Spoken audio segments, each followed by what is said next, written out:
ไม่ทรงฮะมันวันนี้ก็เข้าอะไรโคส่องของดีที่ปึงดังเจอมาปันพี่น้องเขาอะไรด้วยอะไรปุกจอดแนวคันเนาะอันนั้นก็เป็นล็อกเก็ตห่างคูวาปอสินทมุนจุเมาคาอ่าเมื่อปีซอยหาปาก57คันนี้นะตั้งหลังก็จะมีมวลสารเนื้อผงว่านสารพุทธคุณของดีละลายคันนะ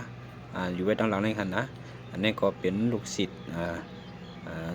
ครูวาปอศินเมาคาสร้างถวายครูวาปอเมื่อปี2557ครูวาปอออกทำราชคฤห์ค่ะนะนี่ไลมามีอยู่3องค์ค่ะพี่น้องค่ะล็อกเก็ตนี่นะ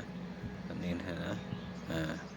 เป็นล็อกเก็ตที่หายากรุ่นหนึ่งค่ะสุทบพันค่ะเนาะล็อกเก็ตรุ่นนี้แล้วก็อะไรมาเหรียญครูวาปออันนี้ก็เป็นรุ่นสมความปรารถนารุ่นสุดต้องเต็มทนค่ะนะ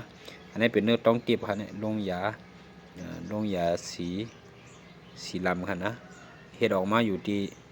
ปาก50 เหรียญครับออกที่วัดศรีอุโมงค์คำเมืองพะเยาค่ะเนี่ยนะนี่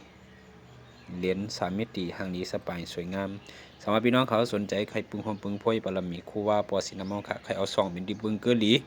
ภายเมตตาภายโชคลาภภายหน้าที่การงานภายให้เพศนี่ก็กับสิบตรงธรรมอะไรค่ะนะไม่สุงค่า